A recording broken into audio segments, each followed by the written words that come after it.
Hi, I've been wanting to make a video about fandom tarot decks or even fandom oracle decks because I know those are out there too on this channel before for a long time. And I thought, you know what, today I'm just gonna do it. I went through my collection and I picked out the 3 fandom decks that I have. I know that there are a lot of fandom decks out there. So today I wanted to talk about why I like fandom decks, why they might not be good for tarot, all that sort of stuff. So I'm going to start first with just showing the decks that I have that are fandom decks, and I'm going to show you why I like them. So I'm going to start with my Afro Avatar Tarot. This is out of print, but I know that there are other Avatar The Last Airbender decks out there. So this is Avatar The Last Airbender. It's not Avatar the blue people. And this is a show that I am a really big fan of. So this is created in specific by coloredafros.com, Colored Afros Art on Instagram. I think she's called herself something like Nidia's Art. I'll link it down below. But this is a deck that is totally inspired by Avatar The Last Airbender. You can see here, this is Aang, and this is from like the last 2 episodes, or maybe even the last episode. I am sort of blanking on that right now, where he's fighting the Fire Lord. And so we have people and scenes from the show that I have watched a lot of times, so I know it pretty well. I know the stories, I know the backstories, I know the characters. So like I said, here's Aang, here we have Uncle Iroh, and then if you know the show, you'll know that this is an original character by Nidia herself. It is set in the Avatar The Last Airbender world, but it is not specific from the show. So if you know the show, this happens in like the first episode, and you see a lot of characters, animals from the show. I love this episode where Sokka and Momo, you see him right here, drink cactus juice and are totally hallucinating. And it's so fun to put that knowledge of that episode, of this character, of the scene, of the plot line, hole, whatever. No, it's not a plot hole. I don't know what I'm saying. But to put that from the show with my knowledge of tarot here with the 7 of Cups. And that is what I love so much about fandom decks, especially if they are done well.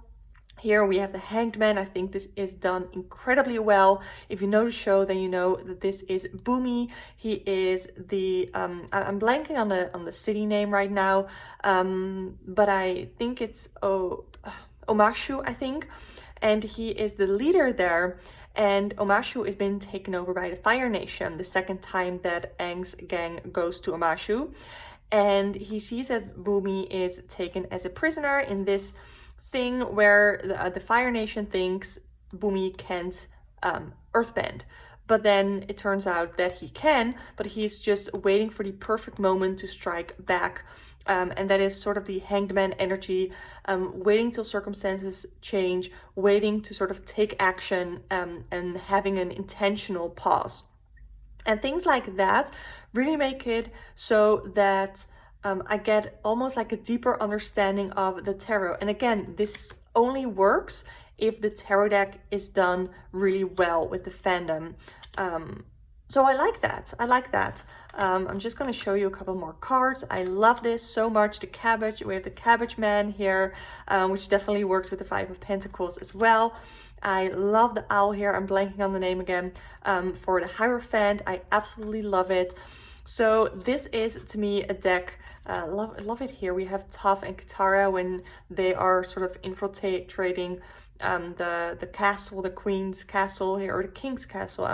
Again, oh wait, it was a king in Avatar The Last Airbender, and it was the queen in Legend of Korra. That's it.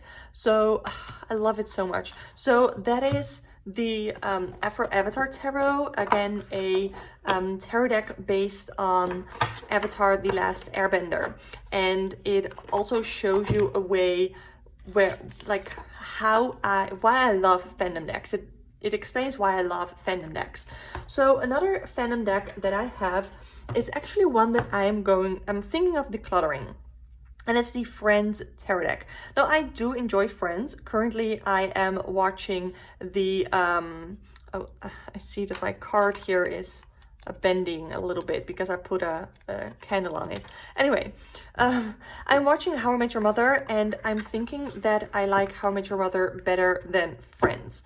I still like Friends, but when I look at the cards here, there are some cards that I feel like are very much well representative of the show, where I definitely see the energy of the show or the scene or the whatever, the character, in combination with the tarot card where it makes sense. But I also sometimes feel like it doesn't make sense. And that is where your own interpretation of the show comes into play. Because I sort of understand Chandler here as the Hanged Man, because he does go through a transition in the show, in a transition in his career where he isn't really sure what to do. So I guess that makes sense. But also, Friends is a way longer show than Avatar: The Last Airbender is. So it can sometimes be a little hard because to see if it really works, if it makes sense. Like here with Phoebe, I am struggling to think of a scene or something in the show where Phoebe takes her guitar case and sort of walks away from something. I don't know. If you watch Friends and you know what this is relating to, I would love for you to let me know. And sometimes it's just that because they chose Phoebe for the cup suit, they have to do Phoebe in the cup suit. So it might be something like that. I like Rachel here for the Six of Wands. That makes sense. I think here Chandler, the Six of Swords, like I said, that transition into a new career, I think that makes sense. I think Joey in the Suit of Pentacles makes a lot of sense because he does go through a lot of like career and financial issues, transitions. I feel like this is from that play that he's doing where he falls in love with his fellow actress here. That has a relationship with the director. I feel like that is what this is relating to, and I like that. Love the Five of Wands with the Thanksgiving episode where it's the girls versus the boys with I don't know, American football, whatever the fuck that's called. I don't know. You all name your sports differently, but this is where the dislike of certain fandom decks comes into play, or just the cons of fandom decks. Here we have Rachel and Ross as the lovers. For the show, it makes sense. Personally, I hate Ross and Rachel as a couple. I think Rachel is way too nice and naive for Ross. I think Ross is a horrible person. I do not like him. I despise his character. I disliked him basically from episode 1. He is super manipulative and delusional. Anyway, obsessive also. Anyway, that is where my personal feelings towards Friends as a show, or Friends as a fandom, I guess, it works against me liking this tarot deck, because there are certain things that I dislike about characters. Again, I hate Ross, so I don't like seeing him as the hermit, and my dislike for Ross is actively preventing me from trying to understand why he is the hermit, because if there's anything that Ross is incapable of, it's introspection. So I don't understand how he is the hermit here. So yeah, and here as well, like Ten of Swords, we have, I assume, Monica and Chandler. And this doesn't, like, what does this mean? Does this mean that they're both still carrying old trauma that they're bringing into the relationship? Or does this mean that Monica has ill intentions towards her relationship with Chandler? This is also a deck or a card that I'm struggling with. I like that we have Chandler for strength though. But yeah, flipping through this deck, there are certain cards that I like, or that I just like the look of, but that I don't always understand why they showed a particular character for a card. Like here, I know that the Two of Cups, or the Cups suit is Phoebe, and I like that they put Mike here with her. I think that there's also David somewhere in relation to Phoebe, which I like as well. The Chariot here, Phoebe with her yellow cap makes sense. But overall, Ross as death, okay, I guess. But overall, there are too many things in this deck that I don't like, because I have my own interpretation of the show. I have my own things that I like and dislike about the show and its characters. So that makes it, for me, a very hard fandom deck to get right. So that is what I sort of dislike about fandom decks.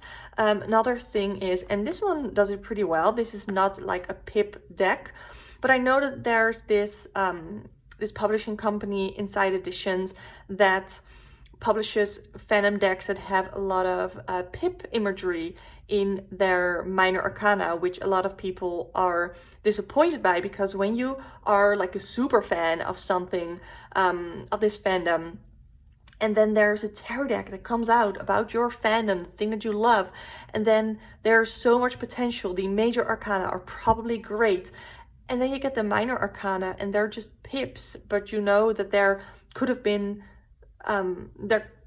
so much more effort put into creating scenes for the minor arcana, and I'm lucky that that is not the case for the fandom decks that I own, because the next one is the Little Wizards Tarot. And now both the Afro Avatar Tarot and the Little Wizards Tarot are indie decks, and the Friends Tarot deck is a mass market tarot deck. This one is created by Push Kitty. The thing here for me is this is not licensed, but this is a Harry Potter deck. The name Harry Potter doesn't come into play here, but you can already tell by the box. We have the Mentors, we have Patronus, and you can tell by all of the cards. This is Harry Potter. This is a Harry Potter tarot deck. Now, I'm a very big fan of Harry Potter, but for everything that happened the last years with what the author has publicly said, her stance on the LGBT, or not even the entire LGBT, just the T in the LGBT, and it's hurtful. There are a lot of people who felt comfort in Harry Potter throughout their issues, throughout their journey, and only to then have the author, the creator of their like magical universe, have not necessarily disown them, but disrespect them and their existence. It's just really hurtful. So this is not licensed. So any of the money that I spent on this deck did not go to J.K. Rowling, which is something that I am okay with. I am more than okay with. Personally, I'm not purchasing from Harry Potter licensed things, because I don't want to put money into that TERF's bank account. She already has enough. So if there's anybody who should be cancelled, it's her. Canceling is a whole topic, probably for another video. I've said that I'm gonna do a video about canceling before, but I don't really know how to go about it exactly. Overall, I think canceling isn't even a thing. It doesn't really exist, because the people who cry that they've been cancelled still have a huge platform to spout their bullshit. So canceling, in my opinion, doesn't exist. Anyway, this is a stunning Harry Potter deck. But yeah, that is another issue, I guess, that comes with fandom decks, that they, especially if they're indie, they might not be licensed. Now, again, for Harry Potter, I don't mind. I don't want to put money into the bank account of a TERF, which if you don't know that, what TERF means, it's trans exclusive radical feminist. Pretty sure that's what it means. And it's basically someone who is like a feminist, but who doesn't include trans rights and trans women within there. Anyway, that's too much talking about J.K. Rowling. But But yeah, this is, like I said, another fandom deck that I have, a fandom of Harry Potter. This is in a different art style completely, because, you know, the original Harry Potter is people and filmed. But it's like less realistic, I guess, than the Friends Tarot deck, for example. And I like this. There's so many more Harry Potter tarot decks that are also not licensed that are out there. But because I am so specific with Harry Potter, it takes a lot for a Harry Potter deck to be something that I like. There are so many different ways to interpret different characters, scenes, plots, stories into the different tarot cards. So for some people, Snape might be the perfect devil card, or he might be the perfect death card, or the perfect whatever card, depending on how you see him.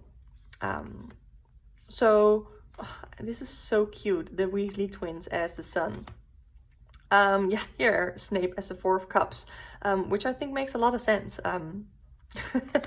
But depending on how you see certain characters, you want to see them in different cards, which makes fandom decks really, really tricky, because they're made by one person who has one view of that fandom, whether it is a TV show or a movie or whatever else there are tarot decks being made out of right now. So that is something that is a real difficulty when it comes to, oh, here's the Hermits. When it comes to fandom tarot decks. Here are the Two of Cups, Ginny and Harry, which is also, I guess, a whole conversation if you are a Harry Potter fan.